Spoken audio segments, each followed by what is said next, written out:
take a shot at this, and Dr. Christensen might correct me if I misspeak. I'm not a physician, but I am a chemist. The endocannabinoid cycle is, well, we have identified 2 potentially more receptors in the body that specifically cannabinoids can target towards. But the human body actually produces endogenously some chemicals that will stimulate those receptors. And the 2 chemicals that I think are primarily responsible for that are anandamide and 2-AG. And those are produced in the human body. But cannabinoids, THC particularly, has CB1 and CB2 mixed agonist. It binds to those and it stimulates response. It's a stronger CB1 agonist. But the cannabinoids can stimulate these sensors in the body that your body otherwise will regulate. So that is, in a nutshell, the endocannabinoid cycle. And it should also be noted that all animals have the endocannabinoid cycle to different degrees.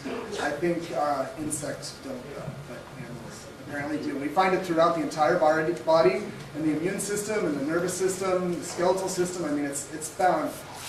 We're discovering more and more places in the body in which these receptors exist. Thank you. Irv, here's a kind of a general question. There's always there's a big issue about public display of Medicaid. Can you give us some thoughts from someone who's had to deal with this for a lot longer than any of us have? Give us your thoughts on public display and public, and all of that. Okay, well, the agreement that I have with DEA, or made many years ago, is that the federal patients would try to get away from people as we medicate. If there were people around us that it didn't interfere, didn't bother, then that was a different story. But otherwise, try to be away from people. So we do our best not to really just flaunt it, and not to go up into somebody's face and say, "Hey, look at me, look what I can do," and light up the smoke. So it's discretion is the better part of valor. However, in situations where you need your medicine, you do your best. You can, and if the best you can is to go sit in your car, and your car is in the front of a parking lot because you're in disabled parking, and there are other people around, then you've done the best you can. So you can still take your medicine. That's important. Now, with myself, when I go to other states, not here so much in Montana, because it's no big deal. There are patients in Montana. But when you go to Illinois or you go to New York or states that aren't legal, then it's a big deal for the media to have somebody lay it up.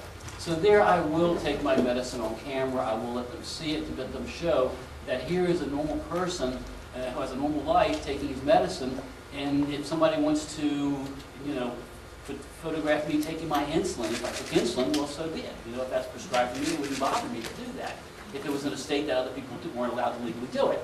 So in a state like Montana, well, I'm looking at patients all over the place. So what's the big deal if I took them, if I was outside right now and I lit up, I don't think the camera's going to care.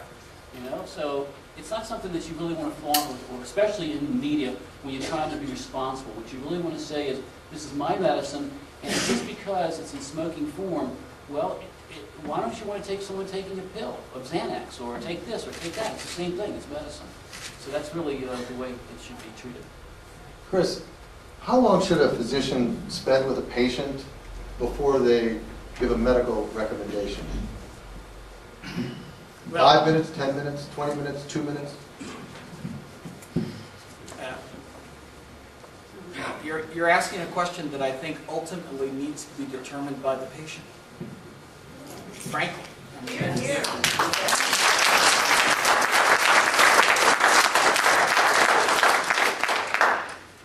Every one of you is in a position to judge the value of the service that you're getting from a physician. And there are cases where, for what you're being asked to reimburse that physician, be it you or a third-party payer, the amount of time is far less than what you feel your problem needs and the reimbursement requires. So it doesn't just apply to medical marijuana, but I do think I can be very specific and tell you that in my office, typically when I'm dealing with patients face-to-face, I'm spending roughly 10 minutes or more with each and every patient. And some of you can testify to the fact that I spend 45 minutes with a patient on a day when you want to get the heck out of the office. I don't typically get through a patient face-to-face in less than 10 minutes for a certification because I feel that I have to do a minimal physical exam. I have to understand not only what the medical records, frankly, have become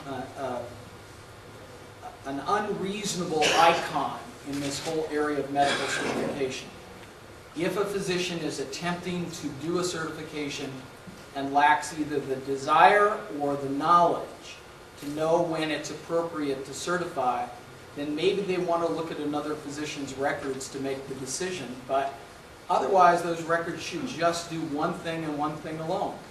Recognize that someone else in the profession, be it a doctor or another mid-level provider, has acknowledged the patient's problem, be it pain or nausea or muscle spasm or whatever, and in a sense it abrogates the need on behalf of the physician at that point to do any additional testing on their own. But I personally, as a primary care physician, deal with anybody who walks in my office for any reason, so I feel competent and qualified to start with each patient based on what they tell me about their problem and make my own assessment. So the medical records become moot for me.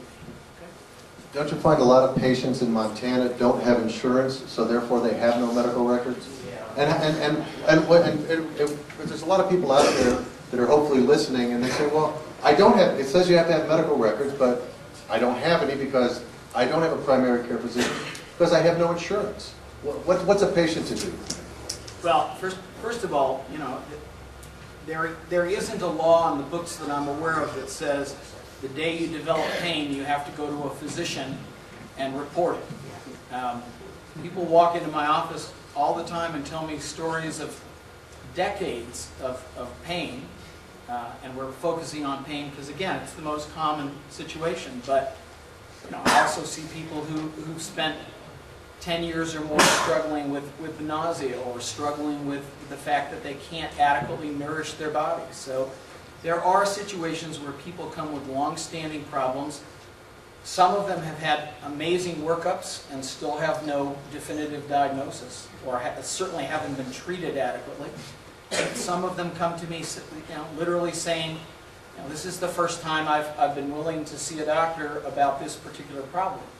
Obviously, I'm a means to an end, which is to gain access to a substance that in most cases they already know helps them. But I don't think, first of all, I don't think insurance should play a role in the healthcare system. I think every patient should in fact be receiving the amount of value for what they spend their money on. And I think our crisis in healthcare is based on the fact that our healthcare system loses every day compassion and value.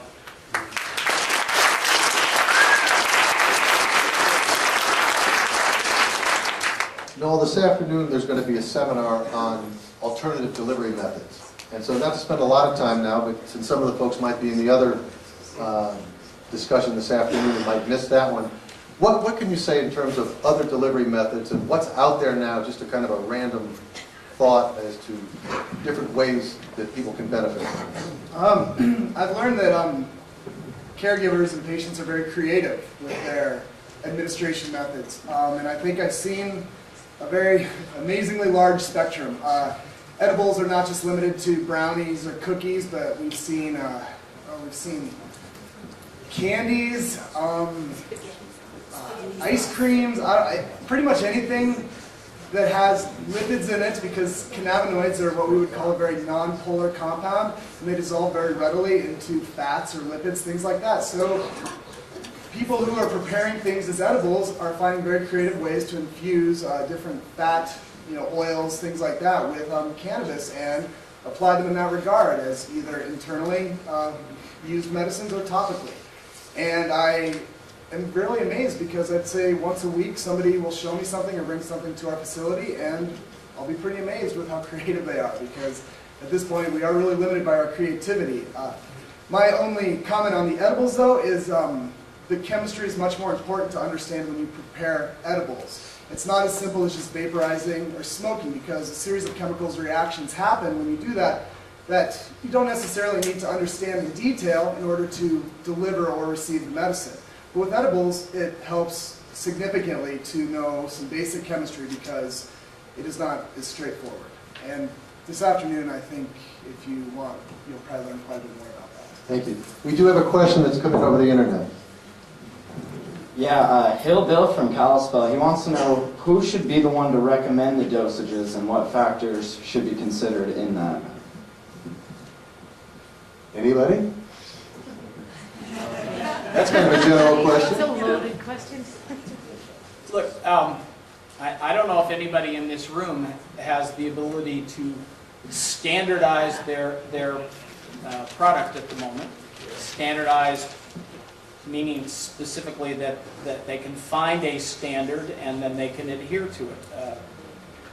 The field of medical cannabis right now revolves around the fact that, and I say this to almost every patient who leaves my office, you're on a journey of self-discovery. You're going to find out something about what influences your body, and then you're going to build on that knowledge. We don't have, with the exception of the ability to quantify specific components within cannabis, and that's very limited but growing as we speak, we don't have the ability to standardize dosage or to make recommendations about anything more than the relative differences of how these molecules enter the body. So, recommendations about dosing, I don't even attempt to do that with my patients. I attempt to educate them about what the differences are going to be with various forms of ingestion, inhalation versus oral, and hopefully let them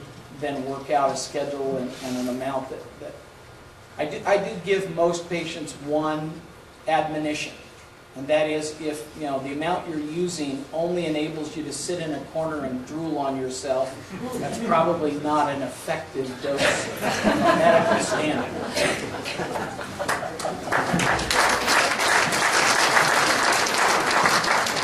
What would be? I'd like to just add a little bit to that. Regarding dosages, with smoking, people generally calibrate their own dosages because they stop when they feel the effect, because it's generally fairly instantaneous. But with edibles, there's generally a very delayed effect when the medicine is taken and when it actually starts to translate to the body. So observing that effect for a person is a little bit more difficult, but with edibles it is a lot easier to dose a particular, medicinal agent, whatever you'd like. And in doing so, you can test the starting material in which you make and then do some calculations to figure out how much you're actually giving somebody, whether or not it's 10 milligrams, 25 milligrams, 50 milligrams of a given cannabinoid. And you can also look at the actual chemical form of how the edible is being administered. So there are ways where we actually are now starting to be able to give caregivers at least an idea of what they're giving somebody, rather than them just saying, I use 4 grams of cannabis to make this butter and then I give it to my patients and they seem to like it. What we're actually able to do now is give people numbers to start working with, so then as they grow as caregivers or patients, they're actually able to administer things on more of a level basis.